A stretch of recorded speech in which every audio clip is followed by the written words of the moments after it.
The wagon came into town with one wheel listing, a mule coughing blood, and a woman inside whose age made the boys stare and the mothers look away.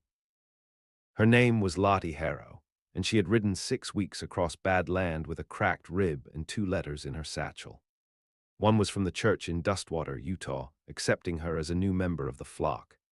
The other was from a man named Elias Boone, written in a hand that wavered like wind-blown grass, who'd paid 50 cents to the Denver Matrimonial Agency and requested specifically a woman who was strong of bone, Christian in word, and willing to work. Lottie had answered with a short note and a daguerreotype from 20 years earlier, taken before the scar on her jaw and the fall that shortened one leg. She hadn't lied, just hadn't told. Elias hadn't replied, but she came anyway. The desert wasn't worse than Kentucky had been. At least here no one knew her name, not yet. She stepped out of the wagon in a faded lilac dress, holding her back straight even as pain sang through her ribs. The hem was torn. Her boots had no soles. Her hair had gone gray early, but she wore it pinned with care. Children stared. A rancher's wife muttered. She walked to the church, holding the letter from Pastor Wills. She was expected. But when she stepped through the doors, silence fell sharp as an axe. A girl giggled, a man coughed, and the preacher, thin as a post and twice as wooden, stood in the pulpit blinking. "You're Lottie?" he asked, slow and disbelieving. She nodded. "I was told to come here first." Someone snorted. A woman near the front said, "She looks like she birthed Moses." They laughed then, not kind laughter, ugly, curling laughter that spread like fire. Even the children laughed, trained by hunger and cruelty. The preacher didn't stop it. He only said, "We expected someone younger. Elias Boone isn't here. He's not a man to marry up with someone old enough to be his mother." "I came for the work," Lottie said, quieter. "I didn't ask for—" But the laughter drowned her. The room buzzed with it, and she turned, walked out before they could see her eyes water. Dustwater had 2 streets. She went to the end of the second and sat under a dry cottonwood. Her ribs screamed, her hands trembled. She had 1 penny left. No food, no water. A man had promised, and that promise, thin as bone ash, had gotten her here. She closed her eyes. "Ma'am." The voice came soft, uncertain. A boot scuffed. She looked up. He was young, maybe 30, dust on his shoulders. Hair too long and shirt torn across the collar. His left hand was wrapped in stained cloth. "I was in the back," he said. "Didn't laugh, thought you might want some water." She stared. He offered a canteen, leather cracked but cold inside. She drank slow, then handed it back. "You Elias?" she asked. He shook his head. "No, my name's Wade, Wade Kavanaugh." She waited. "I got land," he said, "sort of squatter's patch down south. No herd, no house, just 2 goats and an ox that don't listen. I saw what they did in there. You don't deserve that." "Don't matter what I deserve," she said, voice quiet. "A man called me here. I came. Seems I wasted my legs." Wade looked at her for a long time, not at her face, not at her hips or hands. He looked like a man staring at a storm that had finally come. Then he reached in his coat and pulled out a folded paper. "I got this marriage license," he said. "Was gonna use it for Clara Dennett. She ran off last month with a gambler, took my boots too. I ain't got a preacher, but I got the paper. You want it?" She blinked. "What are you asking me?" "I'm asking if you want to be married today. Right now, no church. Just me and you and the paper and the wind." She stared. Then said, "You don't know me." "No," he said, "but I reckon I know enough. You didn't cry in there. You didn't scream. You walked out with your head up. That's good enough for me." She thought of Kentucky, of what she'd run from, what she'd buried. "I don't have dowry. I don't have much at all." Wade nodded. "Neither do I, makes us even." The sky above them was hard blue. The wind rose. All right, she said. He grinned, sudden and crooked. All right, he echoed. He pulled a stub of pencil from his boot and wrote both their names on the paper, shaking from the effort. His handwriting was worse than the agency's. She signed beside him. They found an old ranch hand to witness, a man so drunk he asked if this was a funeral. They married under the cottonwood, the town church bells ringing for someone else. They walked south by dusk. No wagon, no saddle. Just Wade's coat now draped over her shoulders and the goat trailing behind them like a shadow with horns. The ox had gone lame 2 days ago, Wade said, so it had been left tied near a riverbed, dumb and irritable like most men he knew.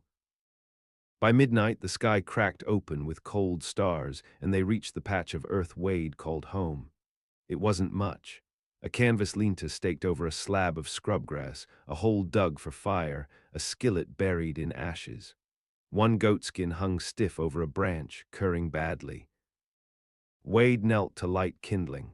Lottie stood in silence, wind pressing her skirt to her legs. "You thought I was crazy back there?" he asked, striking flint. "I still do." Wade laughed soft. "Figured. You got a name that's been through things." She didn't reply. Instead, she moved to gather deadfall and dropped it near the fire ring without a word. Her hands remembered work. They didn't need permission. They didn't sleep much that first night. The cold cut through their silence. She lay curled beneath his coat, and he sat up beside the dying fire, carving nothing into a stick, his eyes watching the dark. At dawn, she found a pail and walked to the creek. Wade showed her how to trap frogs with a noose of string. They boiled them and chewed the bones. Hunger makes delicacies of small things. Days passed like that. Quiet, grinding days, no talk of love, no mention of the wedding or the town that had laughed. She mended his shirts. He fenced what little space he could manage. Together they set traps for rabbits. She surprised him by gutting the first one without blinking. He didn't ask how she'd learned. By the second week her limp had eased, though the ribs still burned.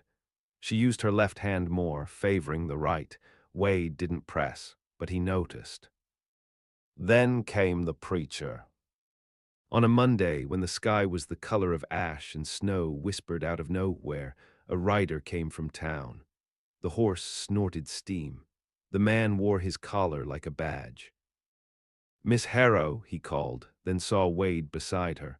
"Or is it Mrs. now?" Lottie didn't answer. The preacher dismounted. "We heard word, didn't believe it, thought you'd left." "You heard wrong," Wade said. "I came with questions." No one invited questions. The preacher ignored him, looked to Lottie. "The town's uneasy. You should know people talk." "I don't hear them." "You came under false pretense." "I came on a letter. Not my fault the man dried up." He studied her like a specimen. "And now you're married to this drifter. No church blessing, no banns, just a paper in the dirt." Lottie stepped forward. Her voice was low. "You humiliated me in front of God and neighbor, then wonder why I went to someone who didn't spit in my face." The preacher's mouth went flat. "That town's God-fearing. We don't take to strangers reshaping the order of things." "She's my wife," Wade said, stepping between them. "That's the only order I care for." "You'll regret it," the preacher warned. "A woman like that brings ruin." Then he turned, mounted, and rode back into the storm like a crow retreating. They didn't speak after he left, not for hours. Lottie cut kindling. Wade dug a pit for the winter root cellar. Later, as the fire snapped, she said, "He's not wrong." Wade glanced up. "About what?" "I have brought ruin more than once." He stirred the coals. "You running from a man." "No, from what I did to him." Xylan's stretched. "I killed him," she said, voice flat as the canyon walls. "He had it coming, Law didn't agree. Wade didn't flinch. He hit you. Worse. He poked at the fire. Law's got a blind side. I ain't the law. Still want me. Wade leaned back, resting on one elbow. Woman who survives a man like that don't scare me. She's the kind I'd trust in a storm. Lottie blinked hard, but said nothing. Next morning, they rode into town together. They needed salt, beans, more shot. Her dress was mended now, pinned at the waist. Wade's boots had been stitched with horse sinew. They looked lean, tired, and tougher than 2 weeks before. The general store's bell rang as they entered. A hush fell. Mrs. Brantley, who had laughed hardest at the church, stared at Lottie as if seeing a ghost. Lottie walked to the counter, lifted her chin. Half-pound of salt, tin of beans, 6 shells. The clerk didn't speak. Wade stepped forward, laid down the coins. You deaf, Edgar? The clerk nodded once, began filling the sack. No one laughed. As they turned to leave, Lottie looked once at the mirror behind the counter. Her reflection stared back, scar running like a crack through porcelain, a hard face, a survivor's face. Outside, she said, they'll never forget the church. No, Wade said, but they'll remember who walked out of it. They left town before noon. By sundown, snow was falling thick. The wind howled against the lean-to, and Lottie worked to patch the canvas while Wade dug the goats in. Winter had come, the ground hardened, but the fire inside her had just begun to burn. By the 3rd winter month, they were down to flour dust and squirrel meat. The goats stopped giving milk. The ox vanished in a night storm, taking with it their last coil of rope. Wade found prints in the snow but followed them nowhere. A patch of blood, a drag mark, likely wolves. He didn't say it aloud. Lottie rationed what little remained. She scraped lichen off stones and brewed it with bark, made broth from hooves and melted snow. Wade watched her work like he was watching war, slow, painful, necessary. We'll make it, he said once. Lottie didn't answer. She just kept stirring. One night, when the wind broke the flap open, Wade came back from setting traps with blood on his hands, not from an animal, but from a split across his knuckles. Lottie bandaged him with one of the old letters, torn into strips. You fight someone? She asked. No, he said, fence post. She knew it was a lie, but didn't press. In the dark, lying beside the fire, she said, I used to think marriage was a kind of prison, a soft one, but it rotted you slow. And now it's work, but the kind I can live with. Wade looked over at her, eyes unreadable. You think they'll come? Who? Townfolk preacher, Brantley, one of them. They don't forget women who shame them, not in places like Dustwater. He nodded, then added, let 'em come. They did. Not as a crowd, not with torches or threats. It started with silence, rumors spreading like dust through parched brush. At the store, they were charged double. At the creek, someone dumped hog entrails upstream from where they drew water. The old ranch hand who had witnessed their wedding vanished. His cabin burned.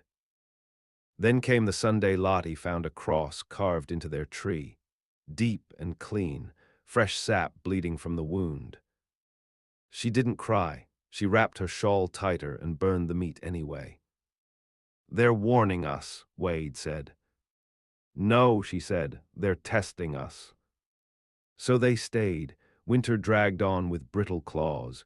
They slept in shifts, started trapping closer to the canyon's mouth, where rock gave cover. In that silence, something shifted. Wade began calling her low. She began leaving coffee hot for him, even when there wasn't enough to go around. They didn't touch much, but when they did, his hand over hers as he passed the skinning knife, her head on his shoulder while they watched the wind bite the hills. It felt like something dug into the earth, steady and rooted. In February, the preacher returned. This time with two men, Brantley's boy and a stranger with a pistol slung low on his hip. Wade met them halfway down the rise. "We've had enough of your pride," the preacher said.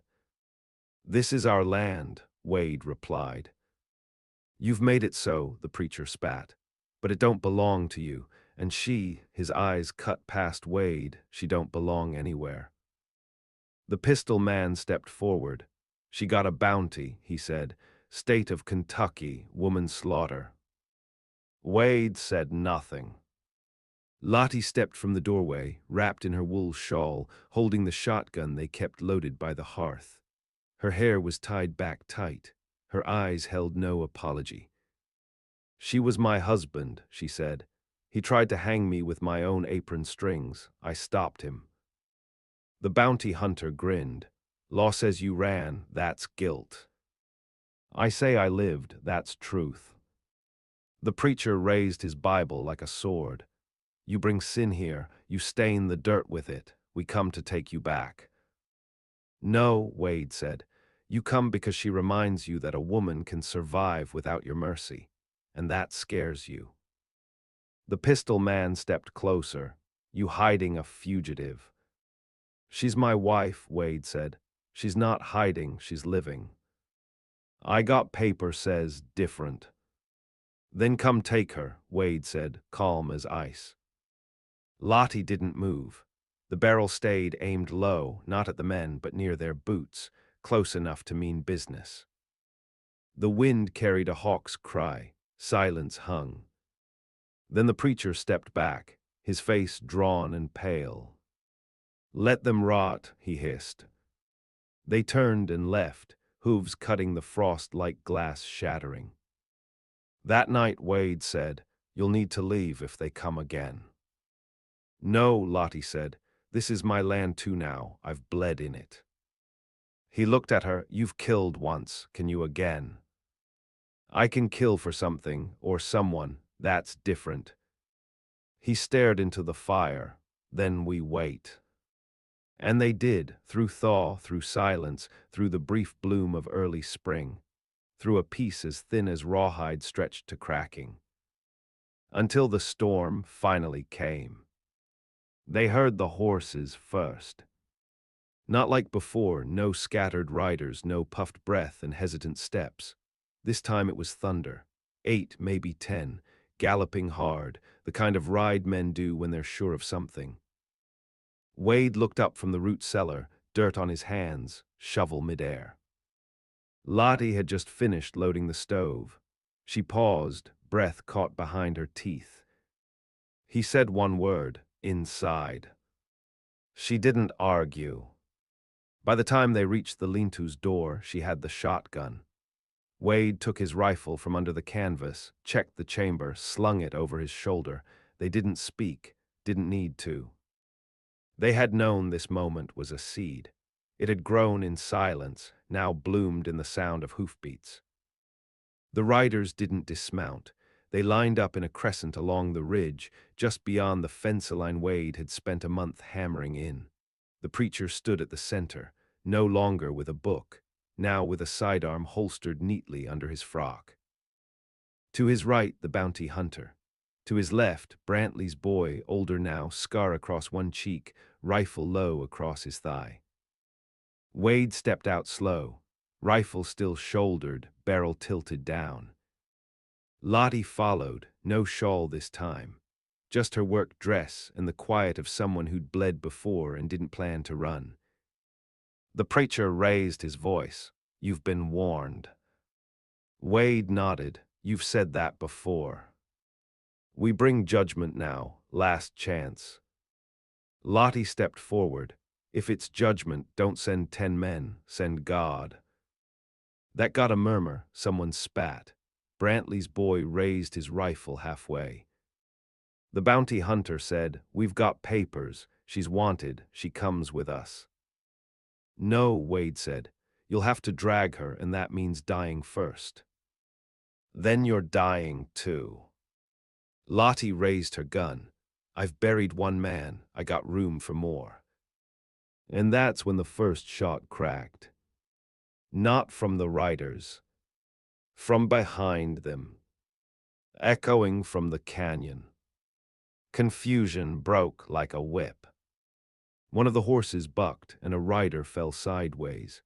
A second shot took out another man's hat and nicked his ear, screaming, dust. Wade dropped low, shouldered his rifle, and fired clean. One of the rear men fell, blood like a kicked bucket. Lottie stayed steady, fired once. Her target's horse reared, the man falling under it. Chaos now, screams and panic and a sudden stampede of fear. Riders turned, fled. Only the preacher remained, frozen, gun drawn, shaking. Wade walked toward him, slow. You came out here to kill, Wade said, but didn't bring a spine. The preacher swallowed. She's not your burden. No, Wade said, she's my choice. The preacher raised his pistol, but his hands trembled. Lottie stepped beside Wade, aimed. The preacher looked at her face and saw the truth in it, not hate, not vengeance, just resolve, a weight behind her eyes that meant nothing he said would matter. He dropped the gun. Then he turned and walked, boots crunching frost. Behind them, the canyon edge stirred. A girl, couldn't have been more than 16, stepped from the rocks with a Winchester in her hands. Her hair was tied back tight, her dress torn. She didn't speak. Lottie nodded once. You shot first. The girl nodded. Why? The girl looked down the ridge at the corpses, then back at Lottie. Saw the way they rode in, saw your face, figured you were like me. Wade lowered his rifle. What's your name? Mara. Lottie stepped forward, gently took the gun from her. Come eat. Mara followed them without question. That night they buried the dead. No markers, no prayers, just stones and wind. By the fire, the girl sat eating squirrel meat in silence. Her hands shook. Where'd you come from? Wade asked. North Ranch near Broad Hollow, my uncle. She trailed off. Lottie didn't press. She only said, you can stay. The girl looked up, even with blood on me. We're all blood-stained here, Lottie said. Question is what you do with it next. Mara didn't answer, but she didn't leave. In the weeks that followed, the canyon turned green again. Goats birthed twins. The traps came back full. Rain fell, cold and steady, and the ground softened. Lottie built a second shelter with Wade, her hands sure on the saw. Mara helped, quiet but swift. Town didn't send anyone after that. Not even to collect the dead. No preacher came to offer pardon. No one dared. One morning, as Wade trimmed fence posts, Mara walked up holding the wanted poster. It had been found nailed to a tree half a mile down. Lottie took it, looked at the sketch. The face barely resembled her anymore. She threw it into the fire. Wade watched it curl and blacken. That your ghost? Lottie said it was, but she's dead now. They watched the ashes lift, carried by wind across a land that no longer answered to Dustwater or its god. No longer haunted. Just theirs. Spring came like an apology, slow and awkward, warming what frost had broken. The earth loosened, roots swelled. The narrow creek fattened with meltwater, and birds returned, sweeping the canyon with their hard calls. Lottie stood in it all, arms bare to the elbow, turning dirt with a rusted spade as if unearthing bones. She moved methodically, planting what they'd bartered from a passing Basque shepherd, onion bulbs, fingerling potatoes, rough-cut seeds wrapped in wax cloth.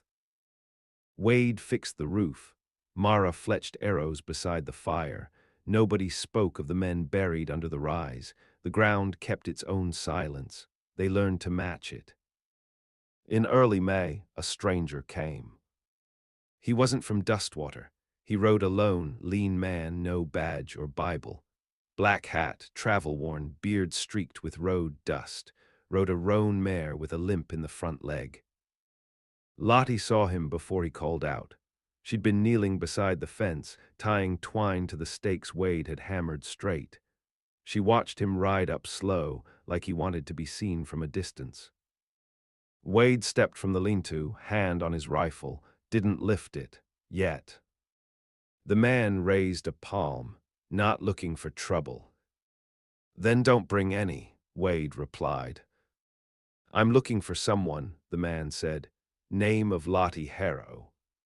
Mara stepped beside Lottie then, just appeared, quiet as always.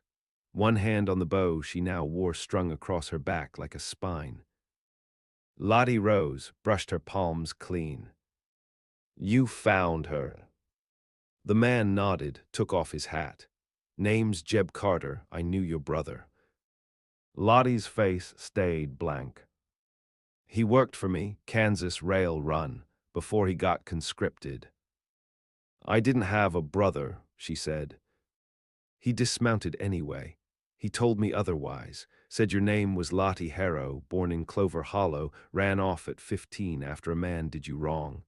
Said he tried to find you but never could, died with your name on his lips." Lottie's breath caught like a hinge sticking. Wade stepped closer, silent. "Jeb said he left something, wanted it delivered if I ever crossed your name." From the saddlebag he drew a satchel. Leather, sun-bleached, the buckle tarnished. Lottie didn't move to take it. "Why now?" she asked. "Took me years to match the name to a place. Then I heard talk in Dustwater. Town too scared to speak your name like it was a curse." Mara grinned at that. "It is." Jeb smiled, weary. "I ain't here to stir old ash, just passing a ghost along." He left the satchel at her feet, mounted again, and rode off without waiting for thanks. The mare limped slow into the canyon shadows until he was just another piece of the land. Inside the satchel, a small cross made of bent iron, a piece of blue ribbon, and a letter. Lottie read it alone, under the cottonwood tree where she'd first signed her name beside Wade's. It was short, written in scrawled ink, like the hand of a man always on the move. "I looked, Lottie, I swear I looked. If this finds you, I hope the world didn't break your back. I remember you as a wild little thing. I hope you stayed that way." She folded the letter, pressed it against her ribs, sat still for a long while. When she rose, her face looked the same. But something in her eyes had shifted, like soil after a deep frost, turned, softened. That night she burned the letter in the fire, not out of anger, not shame, just to let it go. Weeks passed. They built a third shelter, Mara, though she didn't ask for it. She slept in it one night, then dragged her blanket back to Lottie's hearth without saying why. Lottie made no comment. Some people survive best with someone else's breathing near. In June, traders came. 3 wagons from the south, friendly enough. They brought tins of peaches, flour, new spools of thread. Wade swapped hides. Lottie bought a bolt of green calico, said nothing about it. But Mara caught her smoothing it in the moonlight, quiet, running her fingers over the pattern like she was remembering something that had never happened. Dustwater stayed silent. It was less than 10 miles north, but it might as well have been another century. The preacher was gone, so were Brantley's kin. Fear had thinned their pride. Nobody mentioned the name Harrow anymore. And yet the land remembered. Once, while checking the traps, Mara found a pair of children hiding near the ridge. Thin things, no shoes, faces cracked with dirt. She brought them back without question. They wouldn't speak for 3 days, just ate, slept, watched. Then the girl whispered that their father had gone west to mine silver, never returned. Their mother died in the spring rains. Lottie didn't ask more. She showed them how to wash with creek sand, gave them names when they refused to speak their own, Ash and Thorn. Wade built bunks into the lean-to. Mara gave the girl her extra knife. The place grew not like a town, more like a scar healing over with new skin. Raw, ugly, strong. People started coming, one by one, always quiet, always thin. A woman with a cleft lip and a baby that never cried.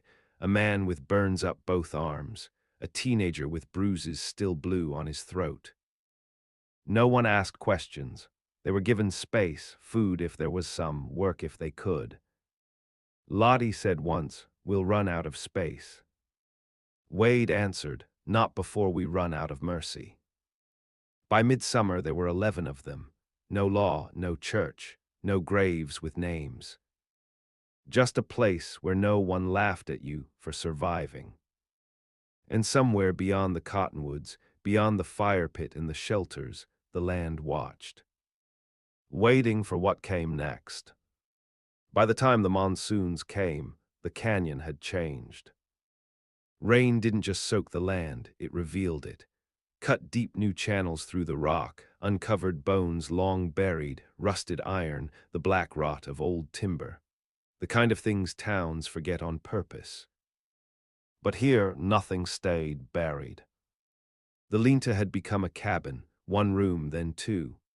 Mara carved a lintel for the door from a cottonwood branch and etched a mark into it, a triangle the shape of an arrowhead pointing down, a symbol of shelter, of resistance. They never spoke of it, but every newcomer paused at that mark, hand brushing it as they entered. Wade built a smokehouse. Lottie oversaw the digging of a well. The children slept through thunder now. They weren't afraid of the sound. Mara began training the others, how to fire straight, how to vanish into rock, how to take down a man twice your size if you knew where to hit. It wasn't a militia, not really, but it wasn't nothing either. And still they came. Broken men, hunted women, runaways and ghosts. They arrived not with hope, but with need. Lottie never turned them away. One day a rider came with news. Dustwater had a new preacher, young, with gold buttons and polished boots, said he'd restore order, said he would cleanse the valley, said the woman called Harrow was to be brought to trial by the year's end. Wade didn't flinch when he told her. Lottie simply said, "He'll come." And when he did, it wasn't with a gun. It was with ink. In late August, a letter arrived, pinned to the gate with a carving knife. Wade found it first, pried it loose, read it, brought it to Lottie while she poured water over cut roots. "He wants a meeting," Wade said. Lottie looked up. "He'll come alone," Wade added. "He says if we won't answer to God, we'll answer to man." She dried her hands, took the letter, read it, smiled once, faint and humorless. Then said, "Good." They met him under the same cottonwood where she'd signed her name beside Wade's, months and a lifetime ago. The new preacher wore clean linen. His hair was combed. He carried no weapon, just a folded book in one hand and a crucifix around his neck. "I came," he said, as though that was bravery.